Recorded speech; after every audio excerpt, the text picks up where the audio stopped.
What's your favorite place to be at in Atlanta? Booty Club.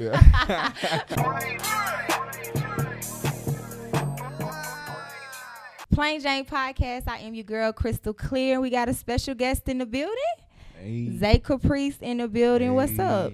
Hood Rich family. Scream told me, we had to link up. I'm glad you're here. Absolutely. So I definitely want to start by talking about Alabama. Like we were just talking a little bit off camera. I feel like it's a lot of people, a lot of rappers from Alabama, but they just don't rep it. So what's something that you think you're bringing to the culture that's different, from Alabama, being that you're from Alabama? I mean, I just think it's time for somebody to sometimes you have to reinvent it in itself. Just Alabama artists or representation of Alabama. We known for football. Yeah. Music might be some on the back end, but it's a lot of talent. It's a lot of of talent. We're going to bring it to the front. That's what's up. And what do you think you want to change in the industry right now? Like, what's something that you hear that's like, is it the same sound? You know what I'm saying? Your sound is a little different. When I listen to a couple of your songs, it's a little different. So what's something you think you want to change and bring to the industry that's the same right now that's going on? You don't really, what I notice, you don't see a lot of artists really grow. They truly grow from one stage to another stage, meaning and still be successful. Yeah. Like, okay, yeah, you was here with it. If you was out the street or out the porch, wherever you might have come from with it, and then now we here with it, showing progression. Yeah. And still being able to reach the people and it be successful. Yeah. And something you said in your interview with Scream, you talked about actually doing rehearsal. Like, you don't see a lot of rappers doing rehearsal. Like, I'm going to rehearsal, I'm going to practice. A lot of people just like, look, we're going to jump on stage, we're going to do this, we're going to get it. So that has a lot to do with growth too, being an actual artist and not just, Rehearsal be like a party. That's what's up. Right. We're going to turn up in rehearsal. What type of stuff y'all do in rehearsal? Oh, man.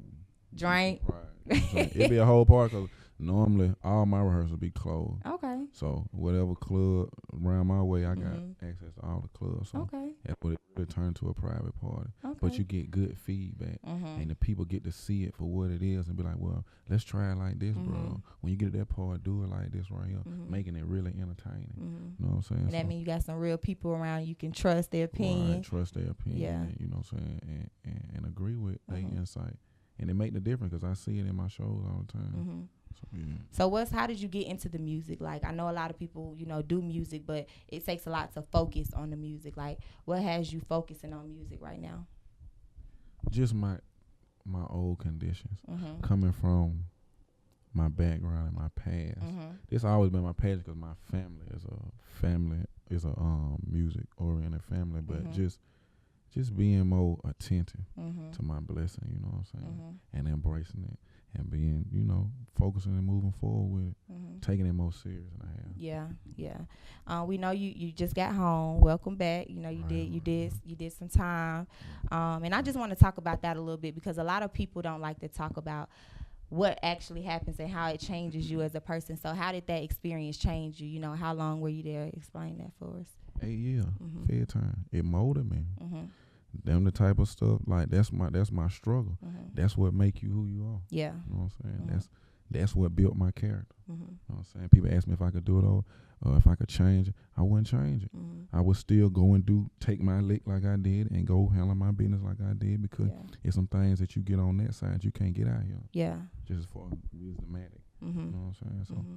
And what's something that you would tell people's families? I know a lot of people want to hear like, what would you tell what would you tell yourself or the people that are, kind of were like you back in the day? But what would you tell people's families and when it comes to holding people down and like, I got family in jail, that's locked up and I see my family all the time forget, you know what I'm saying? How important is that to hold people down while they locked up? That's extremely important. That's priceless to have somebody on this side support you on that side. That's major. And people be surprised how much small gestures, how far that'll go with somebody. Sending them a photo, sending them a few dollars, pulling up on visit. All that stuff mattering, like keeping your sanity. You know what I'm saying? So that's very important. Very important. Making sure you stay loyal. Yeah. Absolutely. Yeah. Now, has that experience made you want to kind of like get into the community a little bit more? I know some people who have, been locked up and when they got out, they're like, it ain't right how people get treated. You know what I'm saying? I want to change something.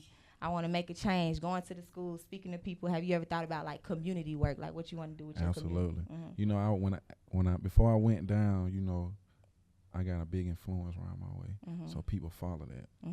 But being down, you understand that sometimes you might be using your influence and your power in a negative light. So now coming home, you got a lot of guys come home. They didn't come home and tell me like, bro, you get caught with that scrap and that dope, that time double up.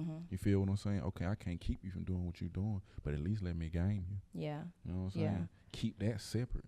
Or just in itself, just trying to giving them another visual. Because a lot of times we'll have opportunity to do a lot of stuff in the game, but we don't. You don't take it. Exactly. We take it for granted. Yeah, instead of handling the business. We doing a lot of other unnecessary things that's not really beneficial to us progressing and moving forward. Like I remember back when G's was dropping a mixtape, he like, man, you gonna buy your mama house and do that then. Yeah. If that was the goal, you understand what I'm saying? Just talk about it. Exactly, but we get thrown off track. Yeah. Oh, we want to do this, we want to do that, opposed to doing what we're supposed to be doing. Understand what I'm saying? And something that's not good. The game, though. Yeah, and you know what? Something that's good that I kind of see now, like, I wouldn't say I see a lot, but I see now that a lot of people get in their interviews, like, how you doing? They're talking about, like, getting out of that, getting out of the streets. You know what I'm saying? Absolutely. It's not fun. You know, it's not, I know people rap about it and stuff like that, but it's not all, you know, it's cracked up to be, you know, so that's good. That's what's up. And what's something good that's happened to you since you've been home, like, that made you smile? Like, what's the best thing about being home? Man, just being here. Just being out. Just being able to move around at my free will. Nobody tell me when to lay down. You know what I'm saying? Nobody tell me when to get up. Lock down. Tell me when to eat. Can't tell me when I can move how I move. I'm moving how I want to move. Yeah. And that's priceless. Yeah. You know what That's so, what's up. So we got On God. On God. Tell me about that name. Tell me about On God. It sound like you making a statement like On God, period. Nothing else to talk about. Because you know, it used to be like on my mom. On my mom, you know, I ain't lying. You know what I'm saying? But now it's like On God. On God, bro. And I'm serious. Yeah. I'm extremely serious. Yeah. Like, on God, I really mean everything I'm saying in my music from the beginning to the end. And I like I'm Living.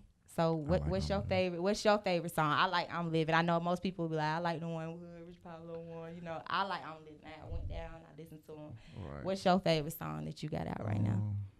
It would have to be I'm Living. It would have to be I'm Living. Don't copy. Don't just say that. I really like I'm Living because normally when I be in the club, and the DJ spot me or something, I've been moving around dealing with him. That'd be the first thing. What you want? I want to hear I'm Living. Yeah. You know what I'm saying? I like to hear Shotters too. Though, yeah. You know? What you of think? Of course they gonna play me anyway. Yeah, they gonna play that regardless. Yeah. What you think the people like to hear the most? Because you know sometimes your favorite song is like, hey, why people don't like this song? Why everybody like this song? What you think the people like to hear the most? People really like to hear the vast majority. It be Shotters and I'm Living. Them be the I two would say they Shotters, pick. yeah. Them the two they pick. Okay, all right. What was your creative process like? You know, your music is authentic. You know, you talk about some real stuff. Like, how do you get in your mode? Like, when you start rapping, when you start writing, you know, what is that creative process like? Just being organic more than anything. I really try to go in and just focus and let the music move me the way it would have me move. You know what I'm saying? So if I hear, I'm naturally something already be in me. Of course, you can't speak on, but what you know of. Yeah. You know what I'm saying? So when the beat dropping, I get some good production. That's just, I'm gonna roll with it.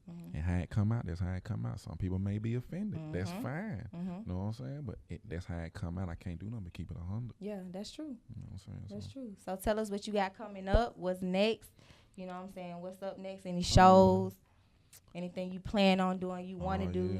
Yeah, we in Peaches tonight. Okay. I'm in Diamond Club tomorrow. You hitting all the strip clubs now. That's That's your favorite place. What's your favorite place to be at in Atlanta? Booty Club. Yeah. Favorite one right now. Favorite one right now.